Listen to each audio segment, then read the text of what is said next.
ನಾನು first time ಈ ಥರ ನೋಡ್ತಾ ಇರೋದು. ನಾನು ಇಲ್ಲೇ ಚಾಮರಾಜಪೇಟೆ ಇದ್ರೂ ಬರ್ತಾ ಇರಲಿಲ್ಲ. ಮೊದಲನೇ ಬಾರಿಗೆ. So I credit goes to ಅವರಿಗೆ, ಯಾಕಂದರೆ ನನ್ನ ಚೀಫ್ ಗೆಸ್ಟ್ ಆಗಿ ಕರೆಸಿದ್ದಾರೆ. So I'm very happy. ಅಂದರೆ ವಿಭಿನ್ನ ಫ್ಲವರ್ಸ್ಗಳು ನೋಡಿದೆ. ಸೊ ಅದು ಮನಸ್ಸಿಗೆ ಒಂಥರ ಫ್ರೆಶ್ ಆಗ್ತಾ ಇತ್ತು. ಅದ್ರ ಜೊತೆಗೆ ಒಂದು ಥೀಮ್ನ ಇಟ್ಕೊಂಡು ಒಂದು ಫ್ಲವರ್ ಶೋನ ಇಟ್ಟಿದ್ದಾರೆ, ವಾಲ್ಮೀಕಿ ಥೀಮ್ನ. Oh, very nice theme. ನನಗೆ ಗೊತ್ತೇ ಇರಲಿಲ್ಲ, ಬಟ್ ಈ ಥೀಮ್ ಕೇಳಿದ್ಮೇಲೆ ಐ ಆಮ್ ಮೋರ್ ಇಂಪ್ರೆಸ್ಡ್. ಇದರಿಂದ ನಿಮಗೆ ಇನ್ನೊಬ್ಬರಿಗೆ ಹೇಗೆ ಅದು ಎಫೆಕ್ಟಿವ್ ಆಗುತ್ತೆ ಅಂದರೆ ಕಣ್ಣಿಗೆ ಮುದ ನೀಡೋದ್ರ ಜೊತೆಗೆ ಒಂದು ಅಂತ ಥೀಮ್ನ ಇಟ್ಕೊಂಡು ಮಾಡ್ತಾ ಇದ್ದಾರೆ. ಅದ್ರ ಬಗ್ಗೆ ನೀವು I like the creativity, I like the theme.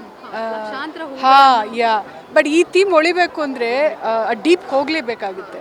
So that is the very creativity.